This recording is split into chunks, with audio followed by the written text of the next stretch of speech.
الحمدللہ رب العالمین والعاقبۃ للمتقین الصلاۃ والسلام علی خاتم الانبیاء والمرسلین اما بعد۔ السلام علیکم ناظرین اکرام، آج ہم بات کریں گے یہ پاکستان میں جو اس وقت جو فرقہ پرست ہیں یا اپنے اپنے مسلک کے جو لوگ ہیں وہ ایک بندے کے پیچھے ہوئے ہیں سارے مل کے، اور اس بندے کا نام ہے انجینئر محمد علی مرزا۔ میرا اپنا بھی اس کے کئی جو بیانات ہیں اس پر اختلاف ہے اس کے ساتھ، کہ جہاں وہ کئی معاملات میں، جیسے مثال کے طور پر صحابہ کی زندگیوں کے بارے میں یا صحابہ کے جو کچھ ایسے کام تھے یا کسی سے کوئی غلطی یا کوتاہی انجانے میں یا انجانے میں ہوئی ہے، ان کو وہ اپنے طرز کے مطابق یا اپنا اپینین شامل کر کے جیسے وہ ڈسکس کرتا ہے ان معاملات کو، اس پر مجھے اس کی ان باتوں پر اعتراض ہے، میرا اختلاف ہے۔ لیکن اگر اوورآل لیا جائے تو اس نے جتنا ایکسپوز ان فرقہ پرستوں کو، ان قبر پرستوں کو، ان بابا پرستوں کو پاکستان میں جتنا اس بندے نے ایکسپوز کیا ہے، میں نے آج تک نہیں دیکھا کہ کسی بندے نے اس طرح ان لوگوں کو اتنا ایکسپوز کیا ہو ان کی اپنی ہی کتابوں سے۔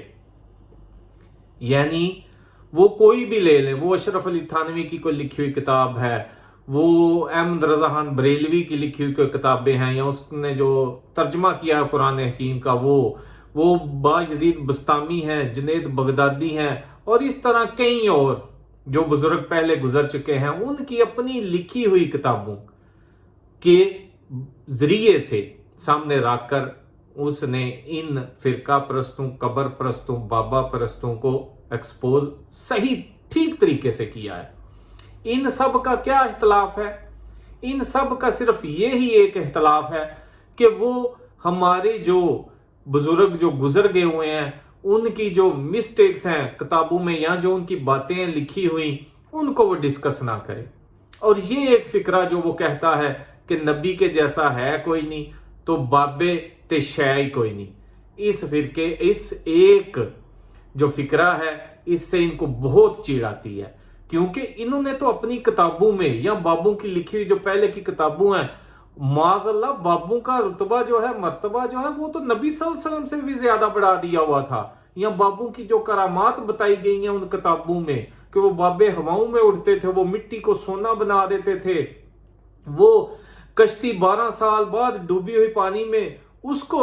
جو ہے وہ باہر لے آتے تھے، اس کو تار دیتے تھے۔ تو میں کہتا ہوں کیا وہ بابے آج ان کی کرامات نہیں ہیں بقول ان کے؟ وہ تو بابے ابھی بھی بہت کرنے والے ہیں، وہ تو ابھی بھی بہت کر سکتے ہیں۔ جب انہوں نے تھوڑے سے لوگ تھے کشتی میں ڈوب رہے تھے تو اس کو، یا ڈوبی ہوئی تھی اس کو بچا لیا تھا، تو میں کہتا ہوں آج تو سارا پاکستان ڈوب رہا ہے، 23 کروڑ عوام ہے جو مہنگائی کے دلدل میں بہہ گئی ہے، ڈوب گئی ہے، غرق ہو رہی ہے، اس کو وہ بابے کیوں نہیں بچا رہے؟ اتنے حالات پاکستان کے اس وقت خراب ہیں، بجلی آتی نہیں ہے، چیزیں ملتی نہیں ہیں، غریب لوگ آٹے کی لائنوں میں لگ کے اپنی جانیں گنوا رہے ہیں۔ وہ جو بابے مٹی کو سونا بنا دیتے تھے، وہ ابھی جو ریت ہے ادھر پاکستان میں ساری دریاؤں میں، سمندر میں، وہ اس کو آٹا کیوں نہیں بنا دیتے کہ غریب آدمی وہ آٹا ہی کھا لے؟ جو پتھر ہیں ادھر پڑے ہوئے ان کو وہ پھل کیوں نہیں بنا دیتے؟ وہ بابے جو مٹی کو سونا بناتے تھے، جو مردوں کو زندہ کر لیتے تھے، جو دلوں کے حال جان لیتے تھے، وہ آج کدھر گئے ہیں یا ان کے ماننے والے کدھر ہیں؟ بس یہ چیز ہے جس سے اس ایک بندے سے، انجینئر سے، ان سب کو چیڑ ہے، اور اس پر کفر کے فتوے لگا رہے ہیں، وہ فتنہ ہے، وہ یہ ہے۔ میں کہتا ہوں انہوں نے تو وہ جو ذاکر نائک صاحب ہیں، انٹرنیشنل لیول کے وہ سکالر ہیں، ان کو نہیں چھوڑا۔ ان کو کوئی نالائق کے لقب سے پکارتا ہے، بلاتا ہے کہ وہ جی ڈاکٹر ذاکر نائک نہیں ہے، نالائق ہے، اللہ معاف کرے، وہ اسلام سے خارج ہو چکا ہے، اس پر کفر کے فتوے لگائے ہوئے ہیں۔ یہ صرف پاکستان میں ہی ہے، یہ مولویوں نے کفر کے فتوے رکھے ہوئے، اور کسی اسلامی کنٹری میں کفر کے فتوے نہیں کسی مسلمان پر کوئی لگاتا۔ کیوں لگاتے ہیں؟ یہ وہی بات کہ اپنے بابوں کو بچانے کے لیے جو انہوں نے جھوٹی کہانیاں جو ہیں، جو من گڑت کہانیاں، قصے جھوٹے جو لوگوں کو اتنے سالوں سے، صدیوں سے پڑھاتے یا بتاتے آ رہے ہیں، وہ آج ایکسپوز ہو رہی ہیں. یہ تکلیف ہے ان کو. آپ انجینئر محمد علی مرزا سے اختلاف کریں، وہ جن باتوں پہ آپ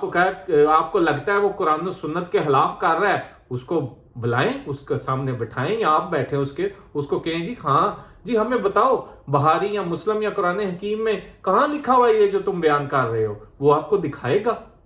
لیکن وہ جو کہتا ہے کہ اپنی کتابیں دیکھو اس میں کیا کیا لکھا ہوا ہے، تو وہ بھی اس کو دکھائیں، عوام کو دکھائیں، ہاں جی یہ ہماری کتابوں میں یہ واقعی لکھا ہوا ہے. یا پھر آپ انکار کر دیں کہ یہ ہمارے مسلک کی کتابیں یا بکس نہیں ہیں، یہ ان بابوں نے نہیں لکھی ہوئی جن کے ساتھ یہ منسوب، یہ کسی نے بدنام کرنے کے لیے ان بابوں کو یہ سب کچھ لکھا ہوا ہے، یہ ہماری بکس نہیں ہے. تو اس کا ایک ہی حل ہے، آپ قرآن و سنت کو سامنے رکھیں، قرآن و سنت پر اپنے جو معاملات ہیں وہ طے کریں، بحث کریں، ڈسکس کریں. وہ میں کہتا ہوں یہ سارے مسئلے جو ہیں ان کو ختم کرنے کا ایک ہی حل ہے کہ ساری جو سابقہ بکس ہیں جن میں بلنڈر لکھے ہوئے ہیں، جو لوگوں نے خود لکھی ہوئی ہیں، جھوٹی من گڑت کہانیاں، ان کو تلف کیا جائے، صرف قرآن اور سنت کو سامنے لایا جائے، اور اس کے مطابق ہر بندہ جو ہے، ہر کوئی فرقے والا ہے یا مسلک والا ہے، چھوٹا ہے، بڑا ہے، مرد ہے، عورت ہے، قرآن و سنت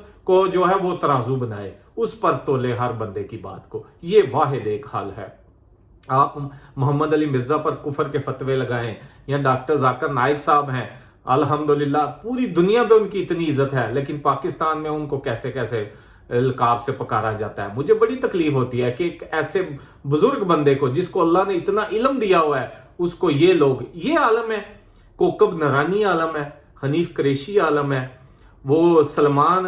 مصباحی عالم ہے، وہ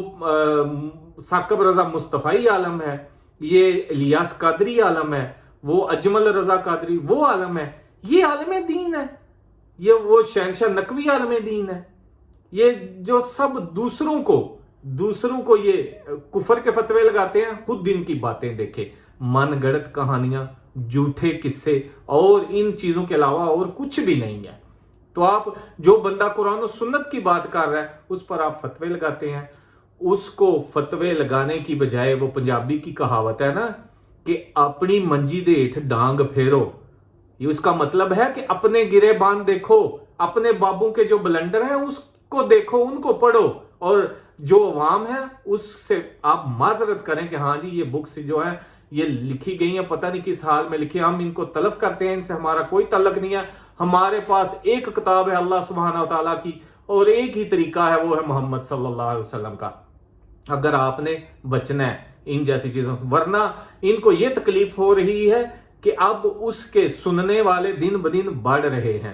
سوشل میڈیا کا دور ہے، سوشل میڈیا پر اس کو فالو کرنے والے، سننے والے بڑھ رہے ہیں. تو یہ سوچ رہے ہیں کہ ہمارے بابوں کی جتنی وہ کرتا ہے،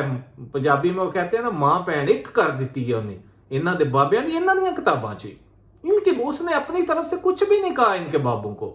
ان کی اپنی کتابوں سے کہا ہے. تو ان کو یہ تکلیف ہو رہی ہے، اور یہ سب جھوٹ ہے ان کی کتابوں میں. ان کے جو بابوں کے قصے کہانیاں لکھی ہوئی ہیں، یہ جتنے قبر پرست ہیں یہ ان کو تکلیف ہو رہی ہے، جتنے فرقہ پرست ہیں، مسلک پرست ہیں، یہ ان کو تکلیف ہو رہی ہے. جو بندہ قرآن و سنت پر صحیح چلنے والا ہے وہ کہتا ہے ٹھیک ہے جی، اس کی بات سنیں، دیکھیں یہ بات ٹھیک کر رہا ہے، جدھر وہ غلط ہے یا جدھر وہ اپنا opinion شامل کر رہا ہو آپ اس کے ساتھ اختلاف کریں اچھے طریقے کے ساتھ. ہر بندے کو ایسے ہی کرنا چاہیے. تو اس لیے بھائیو، آپ سب قرآن و سنت کو اپنا امام بنائیں، ان لوگوں کی باتیں چھوڑ دیں. یہ تو ہر بندے پہ جس نے قرآن و سنت کی بات کی اس پر کفر کا فتویٰ لگا دیتے ہیں. یہ پاکستان میں عام ہے، یہ نفاق ہے. آپ اس کو چھوڑیں، آپ قرآن و سنت کو اپنائیں اور اس پر عمل کریں. اللہ سبحانہ وتعالی ہمیں